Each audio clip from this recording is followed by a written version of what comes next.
মধ্যপ্রাচ্যে চলমান উত্তেজনার মধ্যে নানা কৌশলে যুদ্ধবিরতির প্রস্তাব দিয়ে আসছে যুক্তরাষ্ট্রের প্রেসিডেন্ট ডোনাল্ড ট্রাম্প। আর সেই প্রস্তাব নিয়েই নানা মহলে চলছে অনেক আলোচনা সমালোচনা। এদিকে ডোনাল্ড ট্রাম্প প্রশাসনের পক্ষ থেকে ইরানের কাছে একটি 15 দফা প্রস্তাব পাঠানো হয়েছে বলে জানিয়েছে পাকিস্তানের কর্মকর্তারা। তবে একই সঙ্গে ইরান এই ধরনের আলোচনার বিষয়টি প্রকাশ্যে অস্বীকার করেছে, যা পরিস্থিতিকে আরও জটিল করে তুলেছে।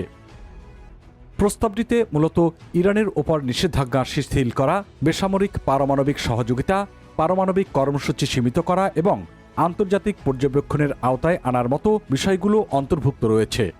এছাড়া ক্ষেপণাস্ত্র কর্মসূচিতে নিয়ন্ত্রণ এবং বিশ্বের অন্যতম গুরুত্বপূর্ণ জ্বালানি রুট স্ট্রেইট অফ হরমুজে জাহাজ চলাচল নিশ্চিত করার কথাও বলা হয়েছে সেই প্রস্তাবে। তবে ইরানের দিক থেকে এই প্রস্তাব নিয়ে সন্দেহ স্পষ্ট। দেশটির এক সামরিক মুখপাত্র যুক্তরাষ্ট্রকে ব্যঙ্গ করে বলেছেন, তারা আসলে নিজেদের সঙ্গেই আলোচনা করেছে। বিশ্লেষকদের মতে অতীতের অভিজ্ঞতা এবং সাম্প্রতিক হামলার কারণে তেহরান এখনও ওয়াশিংটনের প্রতি পুরোপুরি আস্থাহীন। এই প্রস্তাব বাস্তবায়নের ক্ষেত্রে পাকিস্তান গুরুত্বপূর্ণ মধ্যস্থতাকারীর ভূমিকা পালন করছে বলে জানা গেছে। শাহবাজ শরীফ ও দেশটির সামরিক নেতৃত্ব নীরবে এই আলোচনা এগিয়ে নিচ্ছে। এমনকি আন্তর্জাতিক পারমাণবিক শক্তি সংস্থার প্রধানও জানিয়েছেন, খুব শিগগিরই পাকিস্তানের রাজধানী ইসলামাবাদে সরাসরি আলোচনা হতে পারে। এদিকে এত কিছুর মধ্যেও যুদ্ধ থামার কোনো স্পষ্ট লক্ষণ এখনও দেখা যাচ্ছে না।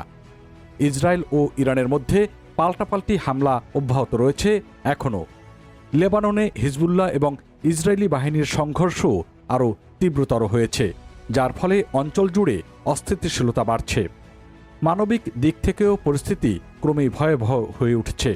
বিভিন্ন সূত্র অনুযায়ী ইরানে 1,500-এর বেশি মানুষ এই যুদ্ধে নিহত হয়েছেন এবং লেবাননে 1,000-এর বেশি, আর ইসরায়েল ও যুক্তরাষ্ট্রেও প্রাণহানি হয়েছে। এ ঘটনায় লাখ লাখ মানুষ বাস্তুচ্যুত হয়ে পড়েছে, যা এই সংঘাতকে একটি বড় মানবিক সংকটের রূপ দিয়েছে। অন্যদিকে যুক্তরাষ্ট্র নতুন করে সেনা মোতায়েন বাড়াচ্ছে। 82তম এয়ারবর্ন ডিভিশনের অন্তত 1,000 সেনা এবং হাজার হাজার মেরিন সদস্য মধ্যপ্রাচ্যে পাঠানো হচ্ছে। ফলে যুদ্ধ থামার পরিবর্তে আরও বিস্তৃত হওয়ার আশঙ্কা ক্রমেই বাড়ছে। জনমত ধীরে ধীরে পরিবর্তিত হচ্ছে। সাম্প্রতিক এক জরিপে দেখা গেছে, প্রায় 59% আমেরিকান মনে করছেন ইরানের বিরুদ্ধে সামরিক পদক্ষেপ যুক্তরাষ্ট্রের পক্ষে অতিরিক্ত হয়ে গেছে। একই সঙ্গে জ্বালানির দাম বাড়ার কারণেও সাধারণ মানুষের মধ্যে উদ্বেগ ক্রমেই বাড়ছে। বিশ্লেষকরা বলছেন, এই 15 দফা প্রস্তাব হয়তো একটি সম্ভাব্য শান্তির পথ খুলে দিতে পারে।